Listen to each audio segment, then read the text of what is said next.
Sir మన field officer మనము belly Yadamma belly భిక్షం గారి పొలాల దగ్గర ఉన్నాము. ఇది యాదమ్మ గారి పొలం, ఈ రైట్ సైడ్ ఏమో మన భిక్షం గారిది.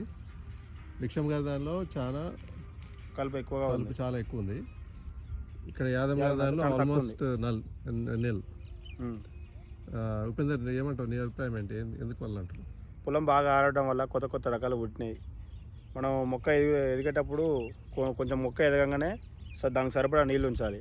ఎంత ఆరబెడితే కొత్త మొక్క పుడుతూనే ఉంటుంది. ఇక పొలం ఆరితే గ్యాప్లో ఏదో ఒక కలుపు మొక్క పుడుతూనే ఉంటుంది. తుంగో పొడిపిల్లో ఏదో ఒకటి. వీళ్ళు కరెక్ట్గా టయానికి కొంచెం మోతాదుగా నీళ్ళు ఉంచుకోవడం వల్ల ఈ బెల్లి యాదమ్మ గారి కొంచెం మొక్క ఎదిగే టయానికి మంచిగా నీళ్ళు ఉంచారు, కలుపు తక్కువ పుట్టింది. అంటే ఎక్కువ అట్నే ఆరబెట్టడం వల్ల కలుపు పుట్టింది. నీటి యాజమాన్యంలో ఇబ్బంది దాని తగ్గట్టు కొంచెం మంచిగా ఉంచాలి. వాటర్ ఎక్కువైనా ఇబ్బంది, తక్కువైనా ఇబ్బంది. దాని తగ్గట్టు మంచిగా ఉంచుకోవాలి మొక్క మందం. మనకి హెర్బిసైడ్ ప్రీ ఎమర్జెన్సీ ఇవన్నీ రెండు సేమ్ వాడేమా? సార్ రెండు సేమ్ వాడాను. కాకపోతే వీళ్ళు కొంచెం ముందు, ఇంకా బెల్లి విషయం వల్ల ఇంకా ముందు అయినా కానీ మొక్క ఎదుగుదల లేదు. వాళ్ళు ఇంకా మొక్క ఇంకా మంచిగా ఎదగదా అని ఆరబెట్టారు, కలుపు పుట్టింది.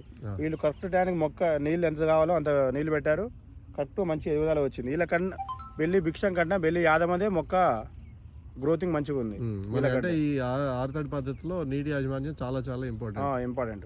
లేకపోతే కలుపుని నివారించడం చాలా కష్టం. తర్వాతకి అది ముదిరిన తర్వాత అయితే ఏం చేసినా కలుపు అయితే చాలా కష్టం వెళ్ళదు. ఇక ఏ మందు కొట్టినా కానీ కష్టం. ఇక చేతం పీకోవాల్సింది. ఇక right. Okay sir, thank you.